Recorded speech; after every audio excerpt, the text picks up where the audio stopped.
بسم اللہ الرحمن الرحیم۔ السلام علیکم ورحمۃ اللہ وبرکاتہ۔ ابتدائے اسلام میں آپ صلی اللہ علیہ وسلم اور آپ کے صحابہ کو اس قدر تکلیفیں دی جاتی تھیں کہ ایک روز رسول اللہ صلی اللہ علیہ وسلم بیت اللہ میں نماز پڑھ رہے تھے کہ عقبہ بن ابی معیط آیا اور آتے ہی اپنی چادر اتار کر رسول اللہ صلی اللہ علیہ وسلم کے گلے میں ڈال دی اور پیج در پیج دینے شروع کر دیے۔ آپ کا دم گھٹنے لگا۔ اتنے میں ابو بکر صدیق رضی اللہ تعالیٰ عنہ کو پتہ چلا۔ وہ تشریف لائے اور دھکے دے کر اس ملعون کو اٹھایا۔ کفار نے آپ کو طرح طرح کی تکلیفیں دی، کبھی جسم میں عطر پر نجاستیں ڈالی، کبھی گلے میں پھندا ڈال کر کھینچا، گھر کے دروازے کے سامنے کانٹے بچھائے تاکہ صبح سویرے جب آپ یا آپ کے بچے باہر نکلیں تو کوئی کانٹا پاؤں میں چبھ جائے، گالیاں دیں، قتل کے منصوبے بنائے، جسم میں عطر کو لہو لہان کیا، قید میں رکھا، آپ کے صحن میں پکتے ہوئے کھانے پر غلاستیں پھینکی، آپ کی شان میں اس قدر گستاخیاں کی کہ اللہ کی پناہ۔ کبھی پاگل کہہ کر پکارا اور کبھی جادوگر، کبھی مذمم کہا اور کبھی شاعر۔ ابو لہب نے تو ایک مجلس میں یہاں تک کہہ دیا کہ محمد صلی اللہ علیہ وسلم تیرے ہاتھ ٹوٹ جائیں، نعوذ باللہ۔ اور عاص بن وائل تو اس سے بھی بڑھ گیا۔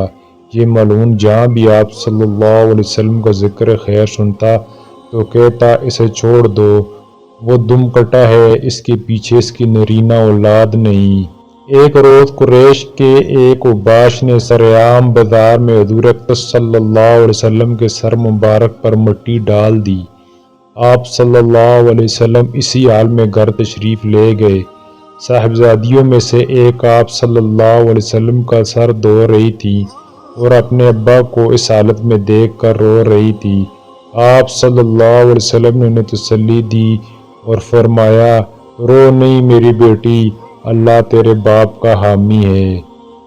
ابو لہب کے خبیث بطن کا یہ حال تھا کہ جب رسول اللہ صلی اللہ علیہ وسلم کے صاحبزادے حضرت قاسم کے بعد دوسرے صاحبزادے عبداللہ کا بھی انتقال ہو گیا تو یہ اپنے بھتیجے کے غم میں شریک ہونے کی بجائے خوشی خوشی دوڑتا ہوا قریش کے سرداروں کے پاس پہنچا اور ان کو خبر دی کہ لو آج محمد صلی اللہ علیہ وسلم بے نام نشان ہو گئے۔ نبوت سے پہلے نبی اکرم صلی اللہ علیہ وسلم کی دو صاحبزادیاں ابو لہب کے دو بیٹوں عتبہ اور عتیبہ سے بیاہی ہوئی تھیں۔ نبوت کے بعد نبی صلی اللہ علیہ وسلم نے اسلام کی دعوت دینا شروع کی تو اس شخص نے اپنے دونوں بیٹوں سے کہا، میرے لیے تم سے ملنا حرام ہے اگر تم محمد کی بیٹیوں کو طلاق نہ دے دو۔ چنانچہ دونوں نے طلاق دے دی اور عتیبہ تو گستاخی میں اس قدر آگے بڑھ گیا کہ ایک روز نبی اکرم صلی اللہ علیہ وسلم کے سامنے آ کر اس نے کہا، وَالنَّجْمِ اِذَا هَوَا اور ثُمَّ دَنَا فَتَدَلَّا کا انکار کرتا ہوں، اور یہ کہہ کر اس نے نبی صلی اللہ علیہ وسلم کی طرف تھوکا جو آپ پر نہیں پڑا۔ حضور صلی اللہ علیہ وسلم نے فرمایا، خدایا اس پر اپنے کتوں میں سے ایک کتا مسلط کر دے۔ اس کے بعد عتیبہ اپنے باپ کے ساتھ شام کے سفر پر روانہ ہو گیا۔ دوران سفر ایک ایسی جگہ قافلے نے پڑاؤ کیا جہاں مقامی لوگوں نے بتایا کہ راتوں کو درندے آتے ہیں۔ ابو لہب نے اپنے ساتھی اہل قریش سے کہا کہ میرے بیٹے کی حفاظت کا کچھ انتظام کرو کیونکہ مجھے محمد صلی اللہ علیہ وسلم کی بددعا کا خوف ہے۔ قافلے والوں نے عتبہ کے گرد ہر طرح کا اونٹ بٹھا دیے، درمیان میں سامان کیا اور اوپر اس ملعون کو سلا دیا۔ اچانک رات کو شیر آیا اور اونٹوں کے حلقے میں سے گزر کر اس نے عتبہ کو پھاڑ کھایا۔ ابن اسحاق کا بیان ہے کہ ایک دفعہ عراش کا ایک شخص کچھ اونٹ لے کر مکہ آیا۔ ابو جہل نے اس کے اونٹ خرید لیے اور جب اس نے قیمت طلب کی تو ٹال مٹول کرنے لگا۔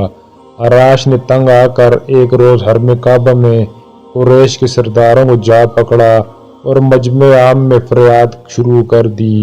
دوسری طرف حرم کے ایک گوشے میں نبی اکرم صلی اللہ علیہ وسلم تشریف فرما تھے۔ سرداران قریش نے اس شخص سے کہا، ہم کچھ نہیں کر سکتے، دیکھو وہ صاحب جو ان کونے میں بیٹھے ہیں